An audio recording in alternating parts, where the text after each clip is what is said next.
ወይ ዘንድሮ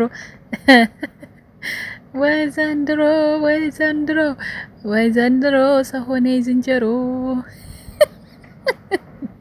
ሰላም ሰላም፣ እንዴት ናችሁ? ውድና የተከበራችሁ በመላው ዓለም የምትገኙ ኢትዮጵያውያን እንዲሁም ኤርትራውያን ቻኔ ቤተሰቦች እንዴት ናችሁ? እግዚአብሔር ይመስገን እኔ በጣም ሰላም ነኝ። በያላችሁበት ሰላም፣ ፍቅር፣ ጤና እመኝላችኋለሁ። ፈጣሪ አምላክ ሀገራችንን ሰላም እንዲያደርግልን፣ ህዝባችን እንዲጠብቅልን ሁላችንም በየሃይማኖታችን እንጸልይ እያልኩኝ ይህን ቪዲዮ ጀምሩ እንደተለመደው ላይክ፣ ሼር፣ ሰብስክራይብ በማድረግ ሰብስክራይብ ስታደርጉ የደወል ምልክቱን በመጫን ቤተሰብ ትሆኑ ዘንድ በአክብሮት እየጋበዝኩ የተሰማችሁን ሀሳብ አስተያየት በኮሜንት እንድትሰጡኝ እያልኩኝ እንደተለመደው እንግዲህ ወደ እናንተ ካች ብዬላችኋለሁ። እናንተ የሚጠበቅባችሁ እስከ ቪዲዮ መጨረሻ ላይክ ሼር እያደረጋችሁ መስማት ማዳመጥ ብቻ ነው ማለት ነው። ገና ማላመጣላችሁ ጉድ የለም። እናንተ ብቻ ከኔ ጋር መሆን የሚጠብቅባችሁ። በዚህ አጋጣሚ ዛሬ 12000 ኬ ገብተናል ማለት ነው። እንደው እንደዚህ ሙልት እንዳረጋችሁት ሙልት ያለውን ሲሳይ ይስጣችሁ። ሌላ ምንም አልላችሁ። ጉዞ ወደፊት ወደፊት፣ ጉዞ ወደ 20 ሺህ ማለት ነው። የኔ ማሮች፣ የኔ ባየ እህቶች ትለያላችሁ የምር። ለማንኛውም ማለት ነው እንግዲህ ሁለት ነገሮችን ይዤላችሁ መጥቻለሁ። የመጀመሪያው እንግዲህ የቺ እብድ ማለት ነው ግማሽ እብድ ግማሽ እብዷ እንግዲህ ቀን በሰራሁት ቪዲዮ ላይ ብዙዎች ሳይሆን አንድ ሁለት ሰዎች መታችሁ ያው መቼም የሷን ነገር ለመሸፈን የማታረጉት እንትን የለም። አብዛኞቻችሁ በጎችዬ ግን በጣም ነው ማደንቃችሁ። በዚህ አጋጣሚ ለምን አፋችሁን ዝግት አርጋችኋል? ምክንያቱም ጥፋቷ ገብቷችኋል ማለት ነው። በገዛ ቻናሏ ራሱ ጥብጥብ ነው ያረጋችኋት። ይሄ ተመችቶኛል፣ የባንነታችሁ ማለት ነው። በዚሁ ቀጥሉ፣ ሂጂበት እያላችሁ ልጅቷን ገደል ሰዳችኋታል ብያችሁ ነበርና ቀን ላይ እንዴት የሷን ፎቶ እንደዚህ አርገሽ እንዴት አለ የተነሳችሁ ነው? ምን አቅላችኋለሁ? የምንድነው ስሙ ይሄ የቱርክ አሻንጉሊት ሆና መጣች። እኔ ምን ላድርግ ታዲያ? የቻይና አሻንጉሊት ማለት ነው። ቻይና ነው ቱርክ ማድሪሹ ይሄ ልብስ የሚሰቀልበት እናንተ ጨርስ። አሻንጉሊት ሆና መጣች። እኔ ምን ላድርጋት? ቢያንስ አሁን እዚህ ጋር ትሸላለች። እዛኛው ላይ እኮ ምን ሮቦት ነው የመሰለችኝ። እኔ ይቅርታ አድርጉልኝና ማለት ነው ሳያት ይሄ የራሷ ችግር ነው። እኔ ምን አገባኝ? እኔ ያላመጣዋትም እና አሁን ደግሞ ይውላችሁ እንግዲህ ከመሸሻ ጭራሽ በቲክቶክ የኔ ነው አትንኩብኝ ብላ ዘፈን ጋበዘች። ጭራሽ ማለት ነው ጭራሽ ፎቶን ፖስታ ዘፈን ለቃላችኋለች። ሂዱ እየገባችሁ ይዩት። በጎቹ ተከታዮቿ እየሄዳችሁ ይዩት። እንደለየላትም በዛው እወቁ ማለት ነው። አንቃችሁ ቁርአን አስቀሩባት። መቼም ዘንድሮ ላይ የለየለት በስቷል። እንግዲህ የዚች ደግሞ በጣም ባሰበት ማለት ነው። ተጠናወታት፣ በጣም በዛ። ለማንኛውም ያዟት ልጅቷ ከመጨረሻው በፊት ያዟት። ቀጣይ ደግሞ ሁለተኛ እኛ ልጆች ናቸው ነባና ኢሳ እንግዲህ ዛሬ የመለያ ቪዲዮ ብለው ሰርተውልናል። ግን ያው በኮሜንት ሀሳቤን ገልጬላችኋለሁ። ነባዬና ኢሳ መቼም አይለያዩም፣ ተለያይተውም አይደለም። ኢሳው እንግዲህ እየተበቀላት መሆኑን ነው የምነግራችሁ። የተሰማኝን ነገር ነው። ለምን የሰሩት ፕራንክ ታውቃላችሁ፣ ጥሩ አልነበረምና እሱም ደግሞ ሰርቶልታል እጁ እስኪሰበር ድረስ። ልጁ ግን ተርፏል። ነባዬ ተርፏል። እንደው እንዲህ እስኪቀጠቀጥ ድረስ ፕራንክ ነው ብሎ አርፎ አይቀመጥም። ዝም ብሎ ሲቀጠቀጠው የሚቀጠቀጥለት አይሞኝ። ለማንኛውም እሱ መበቀል ስለፈለገ ነው። ገባችሁ? ይሄን ያደረገው ሊበቀላት ፈልጎ ነው። በቃ ብድሩን መመለስ ስለፈለገ፣ እሷን ማስደንገጥ ስለፈለገ ነው እንጂ ሰው ፕራንክ ከዚህም በላይ ይደራረጋል ሲጀምር ማለት ነው። እነሱ ደግሞ ገና ጀመሩት እንጂ ምንም ያረጉት ነገር የሰሩት ነገር የለም ገና ማለት ታውቃላችሁ፣ ጀማሪዎች ናቸው ገና ከተገናኙ ገና ስንት ቪዲዮ ነው የሰሩት አሁን። ስለዚህ ምንም ያን ያክል ጸብ ደረጃ የሚያደርስ ነገር የለም ማለት ነው። ሲቀጥል ደግሞ ስራሽ ይሄ ነው፣ ይሄንን ማስቀየም ሁላላችሁ ደግሞ አለቅላቂዎች እዛው ሄዳችሁ አለቅልቁ።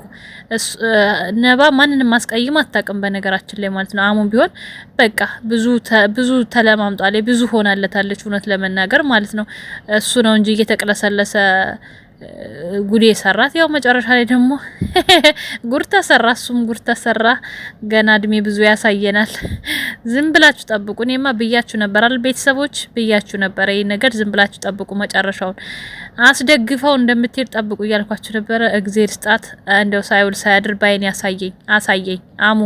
እኔ ይኸውልህ ካንተ ጥላቸው ደግሞ ሌላ አንድ ደስ ያለችኝ ፍትሃዊ የሆነ ኮሜንት የጻፈቻለች እኔ ጋር መታ አቡንም ፈኪንም ነባዬንም ወዳችኋለሁ። ነገር ግን አሙ ደስ የሚለኝ ከፈኪ ጋር ሲሆን ነው። ምክንያቴ ደግሞ ከመጀመሪያው እነሱን ስላወቅኩ። አሁን ይሄ ፍትሃዊ ኮሜንት ነው ኦኬ። ግን ደግሞ መጀመሪያ እኮ እኛም ማጨብጭበን ተቀበለናል። ማሏሻችሁ ነገር ነባን ትናንት ነው አይደል ያወቅናት።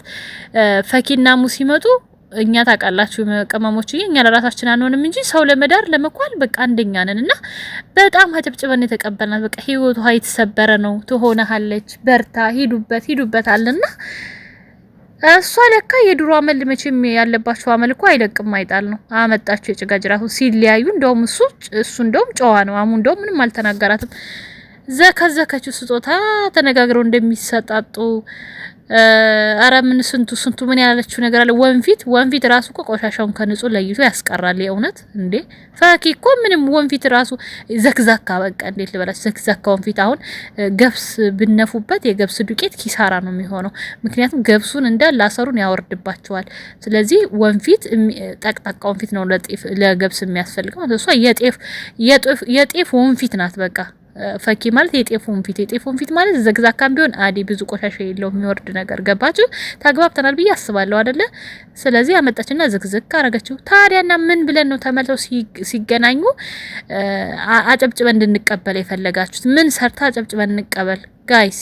እንዴ ስትፈርዱም እንደው አንዳንዴ እያያችሁ እንደው እንደራሳችሁ ሳይሆን እየመዘናችሁ ሚዛን የሚባል ነገር አለ። ነባዬ ደግሞ በህይወቱ እንግዲህ አንድ ሰው ሲሰበር በህይወቱ የደረሰለት የመጣለት ሰው ደግሞ አብሮት ሊኖር የሚገባ ሰው ቀን ጊዜ ቦታ ስታገኙ የምትክዱት አይነት ሰው አይደለም። ነባ ለሱ እንደዛ ነበረች። መቼም አልነግራችሁም፣ አንድ ባንድ አይታችሁታል። አሁን ግልብጥ ብላችሁ እኛ ያወቅናት በአሙ ነው። እሷ አሙን ባያስታውቃት ፈጣሪ ካለላት ሚዲያ ላይ ውጭ ካላት በማንም በምክንያት በሰበብ አስባብ ትወጣለች። ኢቭን የሆነ ነገር ገጥማ ሰው ቀርጾ ሊያወጣት ይችላል። ሰው ሰበብ ነው። ገባችሁ? ለሰው ልጅ ሰው ሰበብ ነው። እንደ ሰበብ ሆኖላታል። ግን ደግሞ እንደ ሰበብ ቢሆንላትም ደግሞ ነባ ከመጣች ወዲያ ደግሞ አሙን በጣም ብዙ ሰው አውቆታል። ታምናላችሁ? ከዛሽ ተገላገልክ፣ ነባዬ ምርጥ ልጅ፣ ነባዬ ረጋ ያለች ልጅ እየተባለ ስንት ሰብስክራይብ ነው ያገኘው እሷ ከመጣች። ስለዚህ ምን ታሽቋልጣላችሁ? አንድ እኩል ነው በቃ አንድ እኩል አታሽቃብጡ። እኛ እሷን በሱም ብናቃትም እንኳን እሱን ደግሞ በሷ ያወቁት ነፍ ናቸው። ዩቲዩብ ባይኖራትም እሷን አይቶ የመጡ ነፍ ሰብስክራይብ አለው ከገባችሁ ማለት ነው። ስለዚህ ዝም ብሎ ማለቅለቅ ሳይሆን ስትፈርዱ ራሱ እንደው አይታችሁ ብትፈርዱ መልካም ነው። ድፍን ጭፍን ያለ ፍርድ አትፍረዱ ማለት ነው። ዞሮ ነባዬ ወደፊት ነገ ትልቅ ቪዲዮ ኢሳ እንግዲህ መጥቶ ይቅርታ ውዴ ነባዬ እኔ ብድሬ ልመልስ ነው፣ ብድሩን የማይመልስ ወንድ ልጅ አይወለድ ይላሉ እና ያንን ለመመለስ ነው ብሎ እንደሚል አስረግጬ ነግራችኋለሁ። አትጨናነቁ ቤተሰቦች። ከዛ ውጭ ደግሞ ቪዲዮን እስከመጨረሻው አብዛኞቻችሁ አልሰማችሁትም መሰለኝ። ለነባ መልእክት ልኬ አድርሱልኝ ብያችሁ ነበረ። ቻናሌ ገንዘብ አይቆጥርም ድካም ብቻ ነው ብላለች። ታውቃላችሁ አይደለ? ችግሩ ምንድነው? አሳውቂን። በኮሜንትም ጽፌላታለሁ። እናንተም ደግሞ አድርሱልኝ። በተለይ በውስጥ መስመር የምታወሯት ልጆች ከቻላችሁ ቁጥሯን ስጡኝ፣ ካልሆነ ደግሞ አናግራችኋት የምትለውን ነገር አሳውቁኝ። የምናግዛት እንድናግዛት አድሰንስ ስም ካዞረች በኋላ ለምን እንደማይቆጥር ማወቅ አለብን ማለት ነው። ገባችሁ? ስለዚህ ልናግዛት ይገባል ብዬ ስለማስብ ነው። ትርፉ ድካም ብቻ መሆን የለበትም። ለማንኛውም ወዳችኋለሁ። ላይክ፣ ሰብስክራይብ አድርጉ። መልካም ጊዜ።